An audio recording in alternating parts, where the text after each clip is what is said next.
Sama-sama ngayong hapon sa Club Filipino sa San Juan ang ilang grupo at mambabatas para sa paglulungsad ng Reform Alliance for Good Governance and Accountability o RAGE Coalition para raw labanan ang korupsyon. Present dyan ang bagong PDP President na si Davao City Mayor Baste Duterte. Magandang araw po sa inyong lahat. God bless Philippines. Sana po ay nasa mabuti kayong kalagayan. And especially yung nasa ibang bansa, napakahirap po ng inyong sitwasyon dyan. As usual, napifeel ko po yung hirap talaga, especially yung nasa Middle East. Nagliliparan yung mga missiles dyan and I'm emotional. Lalo na yung mga nasa barko ngayon, hindi mo alam kung kailan papatak yung mahulog, yung ano-ano dyan.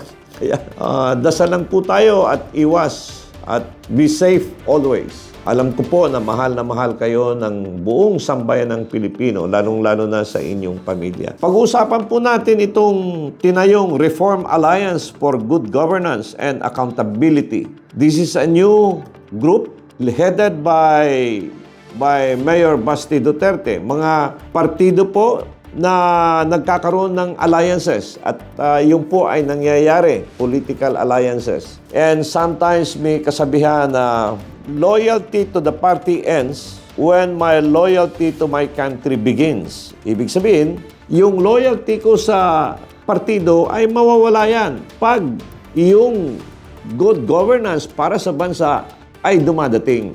So, but generally, maraming political party dito sa ating bansa na maliliit. And to mention the few, dati ang partido ko po ay Reforma. I ran for Congress, kasama ko si late Secretary Roberto Sebastian ng Department of Agriculture, Secretary Renato De Villa ng Reforma. Dapat siya yung endorse ni Ramos ni late President Ramos. But ang in-endorse ni President Ramos, yung kanyang kababayan, si Speaker De Venecia. Natalo si Speaker De Venecia. Nung congressman si Speaker De Venecia, meron siyang coalition, Rainbow Coalition. Lahat ng mga partido maliliit ay ginawa niyang isang alliances sa Kongreso. In the case naman dito sa mga presidente, ay nagkakaroon din ng alliances. Yung maliliit na partido ay sumasama. Minsan, yung maliliit na partido ay nawawala kasi natatalo yung kandidato nila. I would say, ano yung maliliit na partido? Ang ugali kasi sa Pilipinas, kung sinong presidente, takbuhan lahat doon, lipat lahat doon. Kung sinong presidente, kung makuha ni President Sara Duterte, luksuhan naman yan. Kasali yung mga balimbing, may principled party. But if you remember, sinabi ni President Sara, ang bottom line niya dito, hindi paggaganti, accountability. So, yun po yung ugali ng mga Duterte. Kahit kasama ka, pag nagkamali ka, mawawala ka. Maremember ninyo, si President Duterte, ang daming mga tinanggal na cabinet. Now, in the case dito sa bagong development, it seems maraming mga small political party. Merong partido si Senator Rocco. Maremember ko nun, Reforma. Meron si the late Miriam Defensor, Senator Defensor Santiago. Very popular, Partido Reform Party. In fact, kalaban niya si President Ramos. Kaya ina-accuse niya si late President Ramos na daya siya. Dapat panalo daw siya. Of course, yung PDP. Yung PDP is a small party, malakas na partido during the time of President Rudy. Nung nawala si President Rudy, naiwan. Ilan na lang ang naiwan. So, PDP. Merong partido si Senator Honasan, Reform Party, another Reform Party. Yung maliliit na partido ngayon ay nagsama-sama. Gumawa sila ng koalisyon at ginawa nilang lead si Mayor Baste Duterte. So sino mga nandoon? Nandoon yung PDP, nandoon yung Reform Party. I think yung Reform Party, if I will not be mistaken, ito yung kay Senator Honasan. Correct me if I'm wrong, pero yun yung aking impression. Yung kay Miriam Defensor na Reform Party din, hindi ko din alam. Meron ding mga ibang party na gusto na rin sumali. Nagtayo sila ng coalition. Ang tawag nila doon, Reform Alliance for Good Governance and Accountability, RAGE. So, ibig sabihin doon, nakafocus sa accountability. And eventually, lalaki ng lalaki dito. But ang lead dito ay PDP Alliance. Now, for us, tayong mga parallel group, we are supporting them.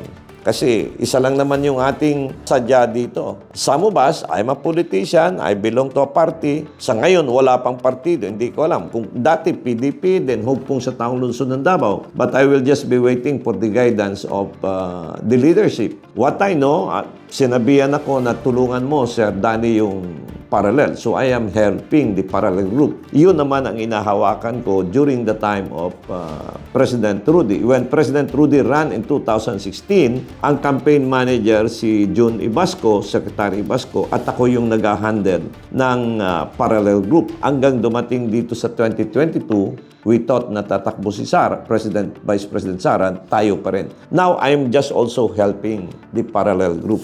Yung parallel group is supportive to the leadership of Basti Duterte. So, nandun lahat yung mga parallel group. So, nandyan si Mayor Basti, President ng PDP Laban, may alliances. Iyon man ang partido, for the meantime, we will support it. Now, of course, marami nang sasabi, Councilor, Sara lang ako. Yung mga senador magpili ko, this is democracy. Kung saan tayo nakafocus, kung anong gusto nyo, doon. But if you are against the context of the Duterte operation with Mayor Basti and those alliances of the parallel group, you are free to leave. Walang question yun. And what we are doing now is conducting inventory.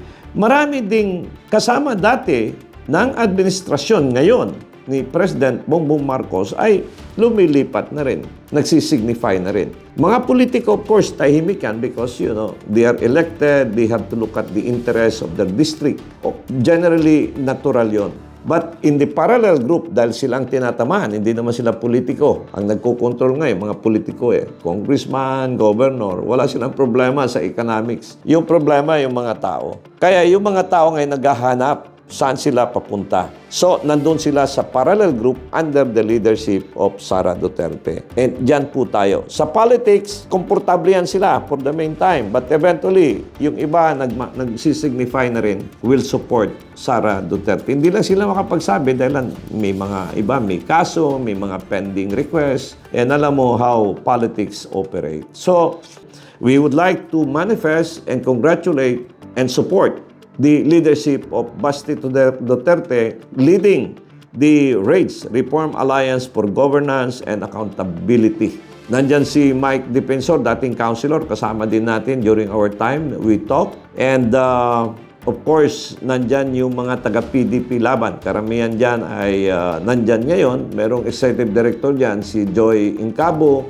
Sino pa ba? Of course, yung group ni Mayor Basti. We are here as volunteers, as supporter, and we will support the leadership of Basti Duterte as a new milestone of advocacy work. Lahat ito advocacy. Advocacy of what? Good governance. Bring down the price. Policy of agriculture for more production. Yun yung mga advocacy ng parallel group. And we are looking at Vice President Sara as an agent of change. A profile of courage, may tapang, merong sympathy, tapang at malasakit.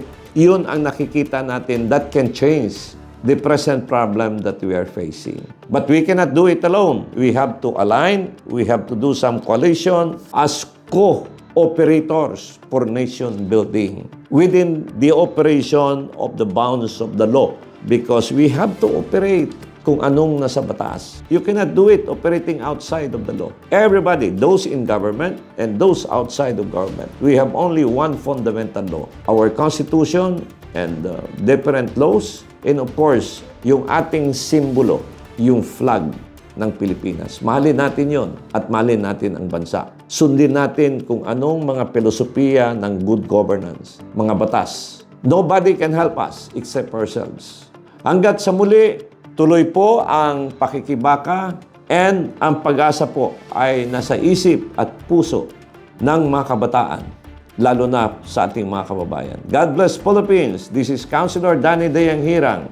See you next time at sana po nasa mabuti kayong kalagayan. Bye-bye for now.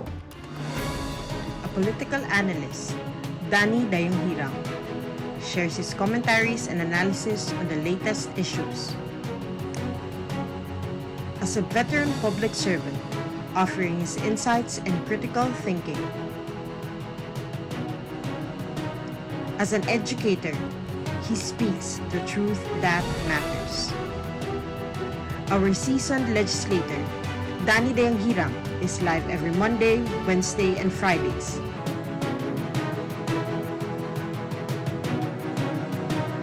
Follow us on our social media platforms for more details. Mahalin natin ang Pilipinas.